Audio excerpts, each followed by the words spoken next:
Hello, I'm Josh Durrell, CEO of the Wyoming Business Council, and welcome to another What's the Point, where we talk about economic development in Wyoming. Today, we're sitting with Jill Tregemba, who's our Agribusiness Manager. And Jill, I want to learn a little bit about you, but I also wanted to start by just, again, getting a little idea of where you come from, where you're going, how you got involved with the Business Council. Well, hi Josh, thanks for having me today. I'm a Wyoming kid. I was born in the southeast corner of the state. That's where my family comes from, a long time history of ranching in the southeast corner in Goshen County. That's where I was educated too, and then went on to LCCC with scholarships there, and then transferred to UW. And so all of my schooling was done in the state, and I'm proud of that.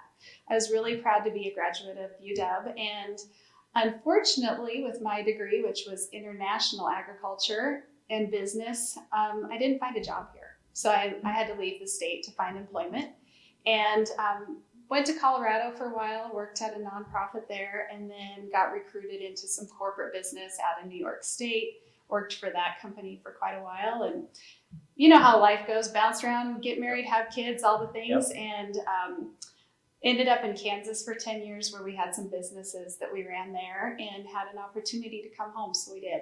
Talked my husband into it, and here we landed. And I really just planned to run the ranching business and grow some different enterprises within ranching, and found myself wanting to do more for my state.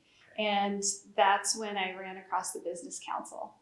And I didn't really fully know what the Business Council did at the time, but It makes two of us. Yeah, but I gave it a shot, and fortunately, you guys found some value in what I had to offer, and now I'm here. Yeah. Well, okay. So before we start talking about Business Council stuff, let's talk a little bit about that transition back. So one of the things that we all know happens is that our youth, we educate the heck out of them here and give them a great education, and then the opportunities aren't always here. So about 65 to 70% of the folks who graduate UW end up leaving and going somewhere else, which is that's sort of part of the journey of youth, but it's also more exaggerated here in Wyoming. Probably 2 or 3 times what most states are in terms of out-migration. And so you out-migrated and bounced around and did some things, and then came back, which doesn't happen that often, but a lot of people that are on this podcast that happens with, so I'm glad that it happens. But tell me a little bit about that process of coming back. Like, what was that like? So you had intended to kind of get back into your family's ranch and do those things, but talk a little bit more about that transition back. Yeah, I think the transition back was a hard one, because it took a lot of digging deep to see what our life would look like if we came back. Right. So what we were used to was a lot of things at our fingertips. We had Kansas City really close, and everything that Kansas City had to offer. We were sports fans, so we had several D1 colleges. We could go watch their games, lots of opportunities for the kids, private schools. I'm a big public school fan, but there was all of these opportunities that we had to weigh against moving back. And then what would our life look like here? Financially, pieces too. And finally, we just decided, we want to raise the kids here. We're coming home. We'll figure it out when we get here. And so that's what we did. And I had some opportunities to work at different places that I had turned down.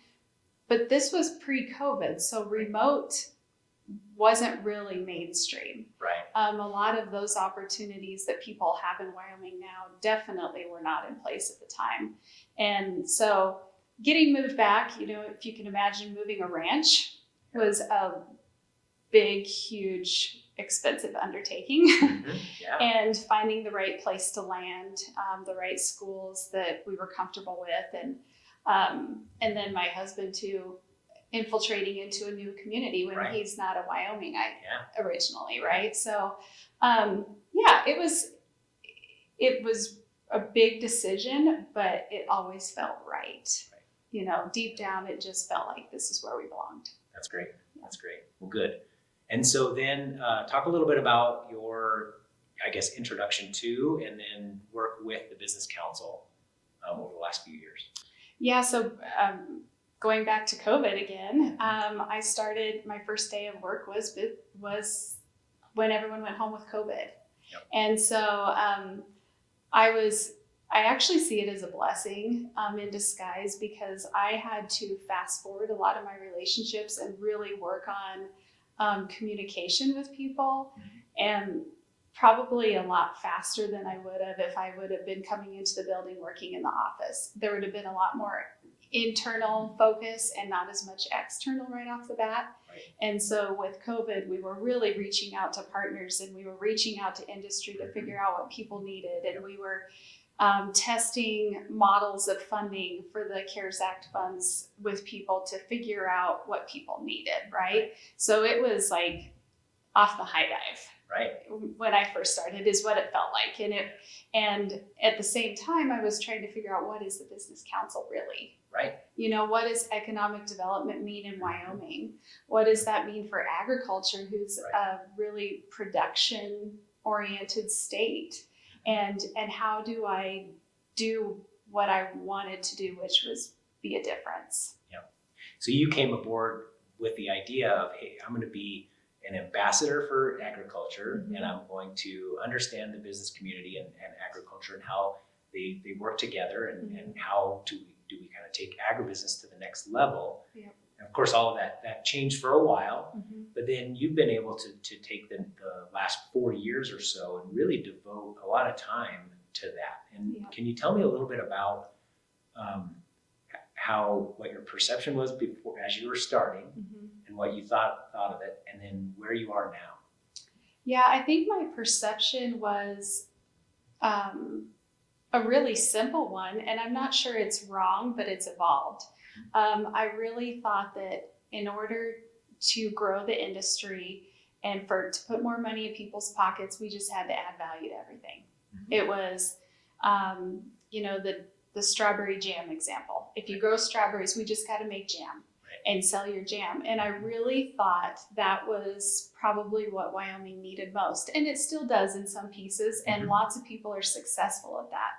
But what I've learned over time is it's way bigger than those pieces. It's what are your skill sets and your capabilities that maybe don't have anything to do with strawberries, but could complement your business and really grow your pocketbook. And that's where I've really enjoyed working with groups or individuals to understand what they want to do, what the problems are that they're facing, and then find ways to help them grow in their own way. Right.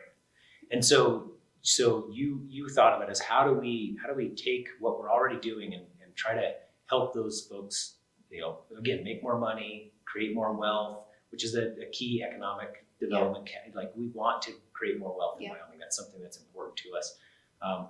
And then over time, how have you started to make that maybe a little bit more of a futuristic view and fill in some of those gaps? Because you've done a lot of work in research and development. You've done a lot of work on kind of that entrepreneurial ecosystem. Talk a little bit about that. Yeah, I think I've always been one that looked outside of the box for agriculture. I mean, I'm not sure when I went to college I even knew what international agriculture meant, but I was hungry for it for some reason.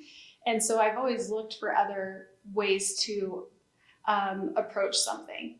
And I think agriculture in particular, you have to get out of the mindset of everything is production and help people see it from a different light.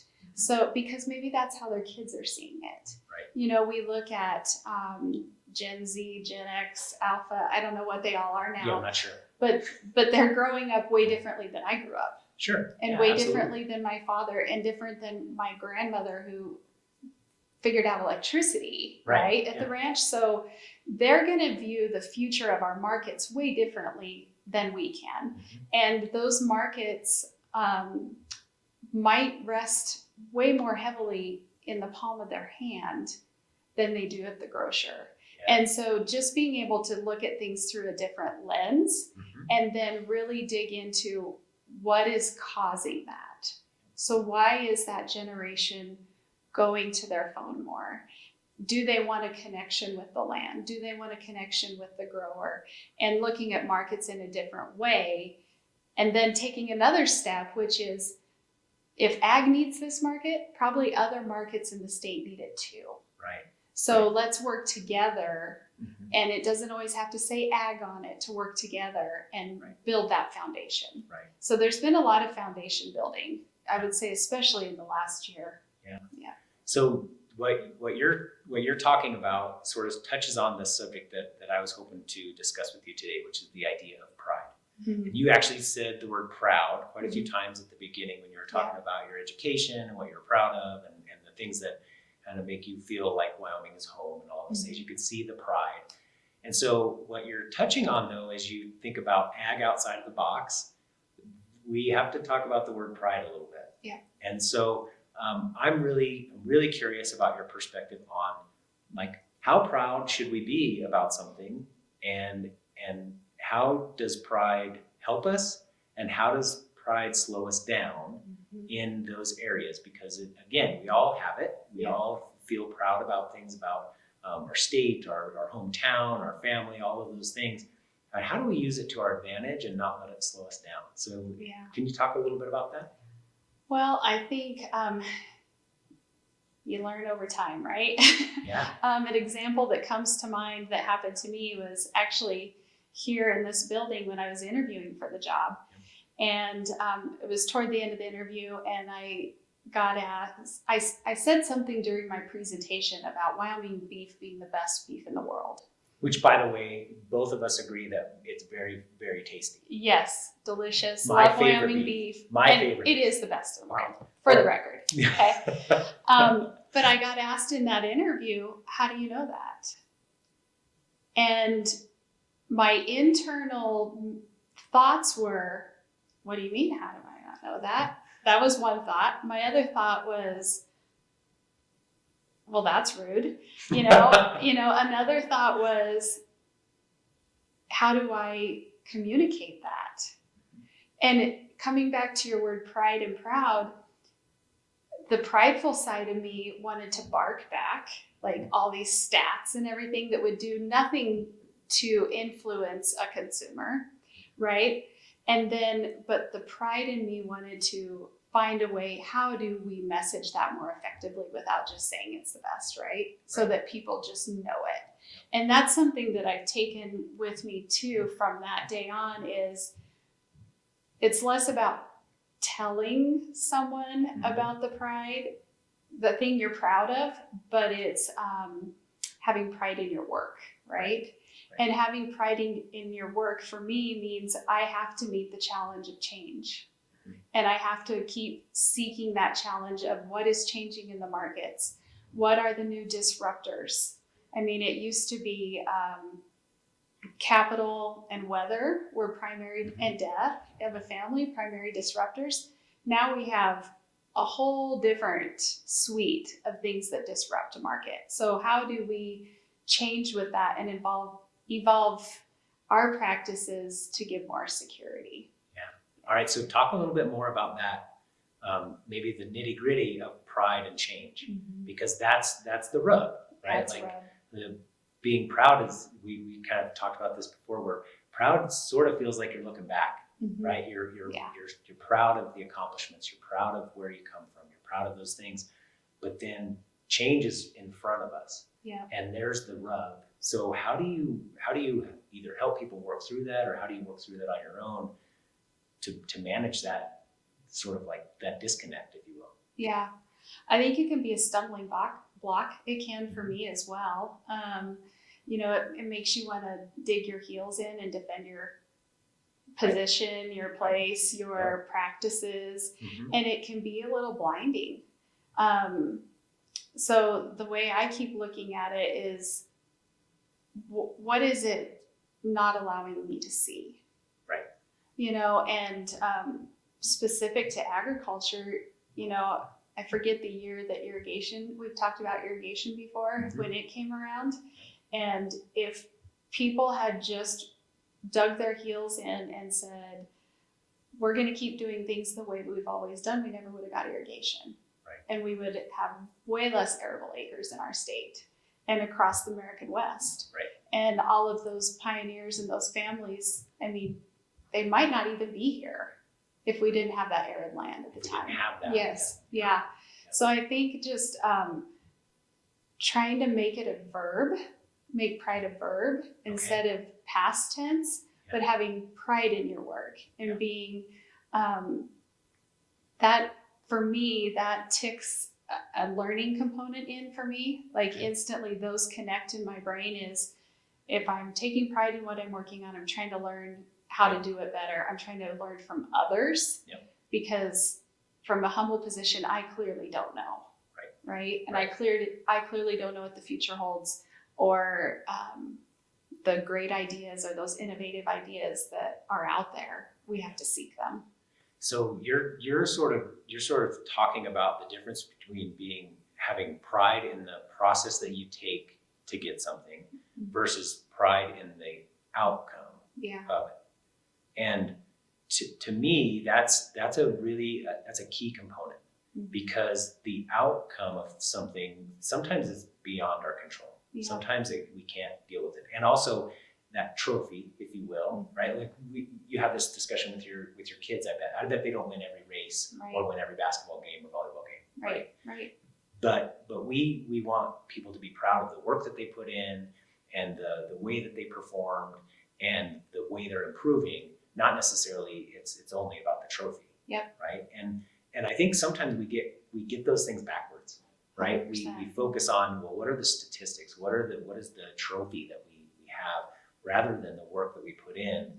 And I think when as you were describing it, when you have pride in the process and the pride in the learning and the pride in the work that you're putting in and the way you work, it makes the outcome almost secondary, right? You have an outcome, but you always have an outcome, right? And you can kind of keep working. Whereas, it doesn't matter if you're in first place or 10th place in some ways. It's like, did we learn things? Are we improving and can we be proud of that process? And I think that's the piece where I think sometimes there's a conflict that people maybe, I guess they hold on to positions based on this like trophy that they've had in the past. Wyoming is the best beef and we've got the ribbon to prove it. And it's more about how are we continuing to improve and embrace the change. Do you see that playing out? Oh, 100%, because it can also almost handicap you in a way that you stop and pause too long. Like you get the trophy, we did it. Right. And not that a break is bad, but you got to keep going. Right. You got to keep looking for the next thing or keep working. Because what if you don't get the trophy? Right. What if there isn't a trophy? What if there isn't a trophy? What if the trophy's someone calling and telling you what a bad job you did? Right. So you can't let that stuff just totally hijack what you're doing. That's why we tell the kids in basketball, like you miss 100% of the shots you don't take. Like you just got to keep working at it and be diligent. And so, be proud of the trophies you get along the way. But keep it in perspective because we got to keep going because the world is changing. Doesn't matter what industry we're in, it is changing so fast. I mean, the landscape, whether it's administration to administration or the real estate, technologies, all of it is changing really fast. And sometimes we have to step out there and try things that on the surface might look scary. Because if you don't, who will? Or different than you've done in the past, right? And I think that's the other part of it is that sometimes we feel like if we change what we're doing, then we're basically saying we're not proud of our past. Do you ever see that? I mean, I think of that in myself, like, if I change course, or does that mean I did it wrong? Am I admitting I was wrong? Well, so what if you are? I mean, we're going to continue to be wrong. We're going to be wrong. I know I'm going to make mistakes along the way. I'm going to miscalculate things. I'm going to chase the wrong market intel, for something, for Wyoming table or whatever the platform is, we're going to make mistakes, but we can't stop. We just can't stop. Yeah. So being wrong and pride. Yeah. So square that. I think it comes down to fear for me, like the fear of not being good enough, right? Yep. Like of failure. Yep. Like you have, I can easily put myself in the box, the pressure of, I have to do this for the industry. Right. Like it's on my shoulders. And while some of it is, we're a team. Right. Like I'm constantly talking to stakeholders and bringing people in and what do you think of this? And there's a lot more work than what goes into going to one show, right? Yeah. Because if we do it on our own, we probably do fail more. Yeah, absolutely. So talk to me a little bit about pride when working with others and when you see it. How do you navigate when maybe others are a little bit more prideful about the trophies or about the past, and you see a path to move forward, but maybe others don't? How do you work through that? That's hard because I think I've been on the other side too, right? Right. Well, I don't think being pushy does anyone any favors. Probably I just start talking with them more than anything, try to understand their perspective, where they're coming from, because maybe they're right. Yeah. Maybe I'm wrong. And then maybe the next time, whatever informed me is the right way. But if you listen and you visit with people and you try to understand where they're coming from and what is motivating them, and maybe the problem that that group is working on is more urgent than the one I see, and we should be working in that space anyway. Right. So. Yeah. I think that idea of trying to understand where it comes from, and where it, not just where it originates, but what need it fulfills for folks, I think is a really, really key element. And like you said, there's a lot of times once you start listening, you realize that maybe you were wrong. Right. And or maybe neither of you are right, but somewhere in the middle is. And I think that's something that we're seeing. So Jill, you have done some things that I think are pretty incredible in the agribusiness space, because there is a pull toward tradition. I think that the word tradition and pride, they kind of are linked together, because there's a really strong tradition here. But you've been able to sort of bridge that between tradition and some of the new things that are going on in ag tech, in the foods industries, and trying to understand all of that. Like what is that dynamic like? How do you, when you're talking to folks that maybe are a little bit more traditional, what are those conversations like? I think it's a healthy balance, right? So I think even the most traditional people in agriculture, like I think about my dad, right? He's fed cattle his whole life. He has a smartphone, probably doesn't love it, but he's got it. He's probably playing Block Blast right now. Well, he likes the calculator. But when we talk about technology, it's meeting them where they are, and then he gets excited about it. Because let's say there's something with weather, and you can figure out when to plant based on weather. I mean, that's an older technology, but for example, it's bridging the gap of understanding and not jumping too far ahead, right? And then they're happy. Like guys like my dad are happy because maybe my nephew wants to go into some sort of that within agriculture, and there's a spot for him too. Like not all of our kids get to stay on the ranch. Right. And we still want them to be in agriculture. Well, there's a spot for them too. And a lot of the ag tech pieces are so much closer to home than anyone realizes because of food. You get outside of the US and the story about food is a lot different because it's not as plentiful.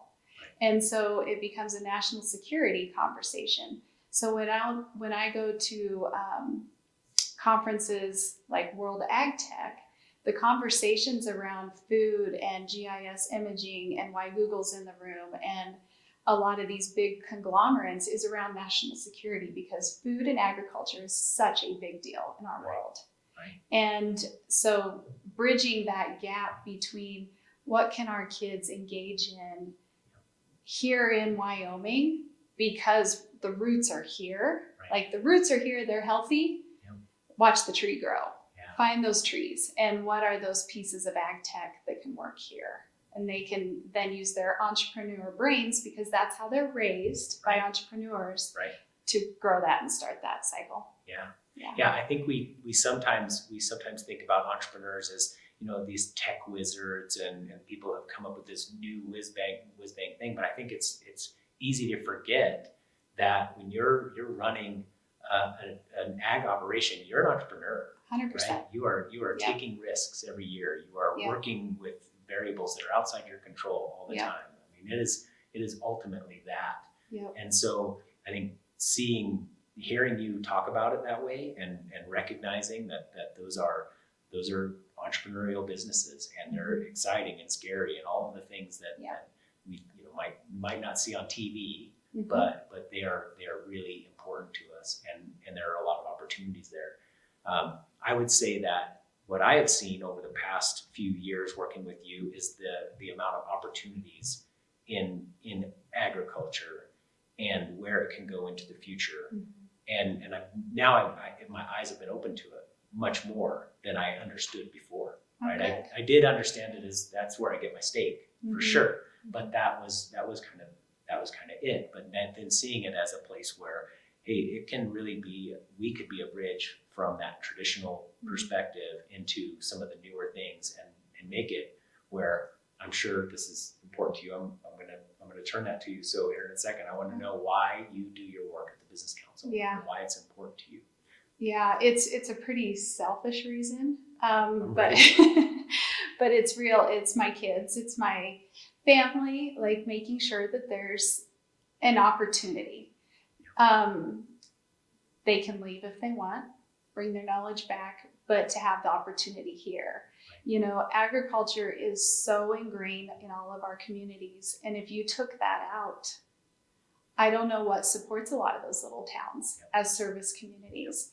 And agriculture needs champions, it needs leaders, it needs people that are willing to stand up and say, I'm here for agriculture, when other people question it.